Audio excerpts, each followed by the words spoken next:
بسم اللہ الرحمن الرحیم۔ السلام علیکم ورحمۃ اللہ۔ باب اگر کوئی اپنے مقصد کے لیے دعاؤں کی جگہ بھی درود ہی پڑھے تو اس کے سارے مسائل غیب سے حل ہوں گے۔ حدیث نمبر 1352 معارف الحدیث۔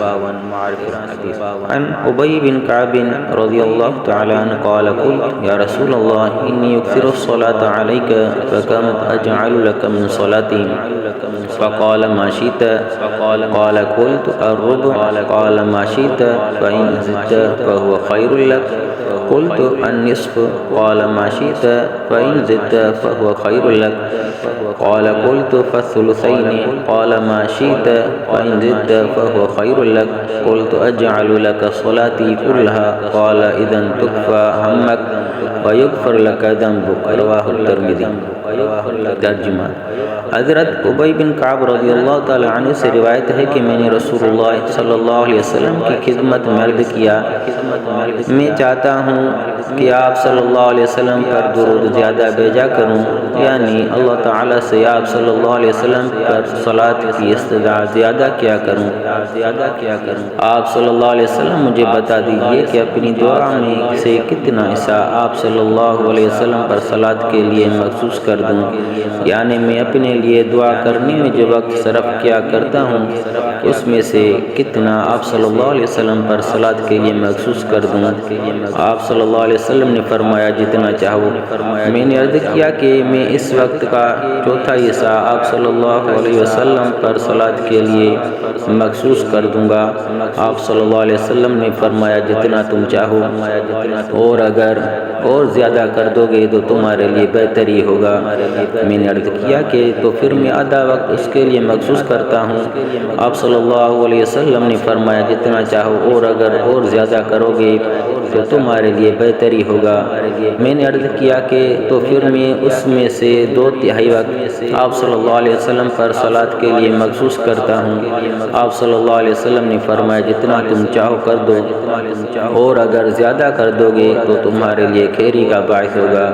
میں نے عرض کیا پھر تو میں اپنی دعا کا سارا ہی وقت آپ صلی اللہ علیہ وسلم پر صلاۃ کے لیے مخصوص کرتا ہوں۔ آپ صلی اللہ علیہ وسلم نے فرمایا اگر تم ایسا کرو گے تو تمہاری ساری فکروں اور ضرورتوں کی اللہ تعالیٰ کی طرف سے کفایت کی جائے گی، یعنی تمہارے سارے دینی و دنیاوی مہمات غیب سے انجام پائیں گے، اور تمہارے گناہوں و قصور معاف کر دیے جائیں گے۔ تشریح: حدیث کا مطلب سمجھنے کے لیے جتنی تشریح کی ضرورت تھی وہ ترجمہ میں کر دی گئی ہے۔ عام طور سے شارحین نے لکھا ہے کہ اس حدیث میں صلاۃ دعا کے معنی میں استعمال ہوا ہے جو اس کے اصل معنی ہے۔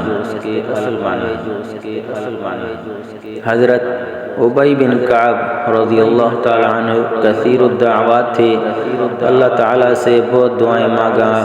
کرتے تھے۔ ان کے دل میں خیال آیا کہ میں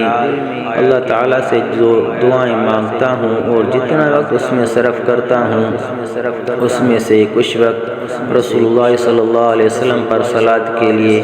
یعنی اللہ تعالیٰ سے آپ کے واسطے مانگنے کے لیے مخصوص کر دوں۔ اس بارے میں انہوں نے خود حضور صلی اللہ علیہ وسلم سے دریافت کیا کہ میں کتنا وقت اس کے لیے مخصوص کر دوں۔ آپ صلی اللہ علیہ وسلم نے اپنی طرف سے وقت کی کوئی تحدید و تعین مناسب نہیں سمجھی، بلکہ انہی کی رائے پر چھوڑ دیا اور یہ اشارہ فرما دیا کہ اس کے لیے جتنا بھی زیادہ وقت دو گے تمہارے لیے بہتر ہی ہوگا۔ آخر میں انہوں نے طے کیا کہ میں سارا وقت اس میں اپنی لیے اللہ تعالیٰ سے دعائیں کرتا ہوں، رسول اللہ صلی اللہ علیہ وسلم پر صلاۃ بھیجنے ہی میں، یعنی اللہ تعالیٰ سے آپ صلی اللہ علیہ وسلم کے لیے مانگنے میں صرف کر دوں گا۔ ان کے اس فیصلے پر رسول اللہ صلی اللہ علیہ وسلم نے بشارت سنائی کہ اگر تم ایسا کرو گے تو تمہارے وہ سارے مسائل و مہمات جن کے لیے تم دعائیں کرتے ہو اللہ تعالیٰ کے کرم سے آپ حل ہو جائیں گے، اور تم سے جو گناہ و قصور ہوئے ہوں گے وہ بھی ختم کر دیے جائیں گے، ان پر کوئی مواخذہ نہ ہوگا۔ معارف الحدیث کی اسی جلد میں تلاوت قرآن مجید کے فضائل کے بیان میں وہ حدیث قدسی گزر چکی ہے جس میں رسول اللہ صلی اللہ علیہ وسلم کا یہ ارشاد نقل فرمایا ہے کہ من شغلہ القرآن عن ذکری ومسألتی اعطیتہ افضل ما اعطی السائلین، جس کا مطلب یہ ہے کہ جو بندہ تلاوت قرآن میں اتنا مشغول رہے کہ اس کے علاوہ اللہ کے ذکر کے لیے اور اپنے مقصد کے واسطے دعا کرنے کے لیے اسے وقت ہی نہ ملے، تو اللہ تعالیٰ اس کو اپنی طرف سے اس سے بھی زیادہ بڑھتا دے گا جتنا دعا کرنے والوں اور مانگنے والوں کو دیتا ہے۔ جس طرح اس حدیث میں ان بندوں کے لیے جو تلاوت قرآن میں اپنا سارا وقت صرف کر دیں اور بس اسی کو اپنا وظیفہ بنا لیں، اللہ تعالیٰ کی اس خاص عنایت و نوازش کا ذکر فرمایا گیا ہے کہ وہ ان کو دعائیں کرنے والوں اور مانگنے والوں سے بھی زیادہ اور بہتر عطا فرمائے گا۔ اسی طرح حضرت ابی بن کعب والی اس زیر تشریح حدیث میں رسول اللہ صلی اللہ علیہ وسلم کے لیے وقف کر دیں اور اپنی ذاتی مسائل و مقاصد کے لیے دعاؤں کی جگہ بھی بس آپ صلی اللہ علیہ وسلم پر صلاۃ بھیجیں۔ بتایا ہے کہ ان پر اللہ تعالیٰ کا یہ خاص الخاص کرم ہوگا کہ ان کے مسائل و مہمات غیب سے حل کیے جائیں گے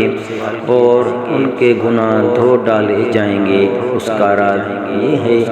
کہ جس قرآن مجید کی تلاوت سے خاص شغف اور بس اسی کو اپنا وظیفہ بنا لینا اللہ کی مقدس کتاب پر ایمان اور اس سے محبت و تعلق کی خاص نشانی ہے، اور اس لیے ایسے لوگ اللہ تعالیٰ کے خاص الخاص فضل کے مستحق ہیں۔ اسی طرح رسول اللہ صلی اللہ علیہ وسلم پر صلاۃ و سلام سے ایسا شغف کہ اپنے ذاتی مقاصد و مسائل کے لیے دعا کی جگہ بھی بس آپ صلی اللہ علیہ وسلم پر صلاۃ بھیجی جائے، اور اپنے لیے کچھ مانگنے کی جگہ بس آپ صلی اللہ علیہ وسلم کے لیے خدا سے مانگا جائے۔ اللہ کے محبوب رسول صلی اللہ علیہ وسلم پر صادق ایمان اور سچے ایمانی تعلق اور قلبی محبت کی علامت ہے، اور ایسے مخلص بندے بھی اس کے مستحق ہیں کہ اللہ تعالیٰ ان کے سارے مسائل اپنی رحمت سے بلا ان کے مانگے حل فرمائے۔ علاوہ ازیں وہ احادیث بھی گزر چکی ہیں جن میں فرمایا گیا ہے کہ جو بندہ رسول اللہ صلی اللہ علیہ وسلم پر ایک صلاۃ بھیجتا ہے تو اللہ تعالیٰ کی طرف سے اس پر 10 صلاتیں بھیجی جاتی ہیں، اس کے اعمال نامے میں 10 نیکیاں درج کی جاتی ہیں، 10 گناہ مٹا دیے جاتے ہیں اور 10 درجے بلند کر دیے جاتے ہیں۔ ذرا غور کیا جائے، جس بندے کا حال یہ ہو کہ وہ اپنی ذاتی دعاؤں کی جگہ بھی بس رسول اللہ صلی اللہ علیہ وسلم پر صلاۃ بھیجے، اللہ سے اپنے لیے کچھ بھی نہ مانگے، صرف حضور صلی اللہ علیہ وسلم کے لیے صلاۃ کی استدعا کرے، اس پر اللہ تعالیٰ کی طرف سے صلاۃ و برکات اور رحمتوں عنایتوں کی کیسی موسلادھار بارش ہوگی، جس کا لازمی اثر اور انجام یہ ہوگا کہ اللہ کی رحمت بلا مانگے اس کی چاہتی اور ضرورتیں پوری کر دے گی، اور گناہ کے اثرات سے وہ بالکل پاک صاف کر دیا جائے گا۔ اللہ تعالیٰ ان حقائق کا یقین اور عمل نصیب فرمائے۔ اگر ویڈیو اچھی لگے تو چینل کو سبسکرائب کریں، ویڈیو کو لائک اور شیئر ضرور کریں۔ السلام علیکم۔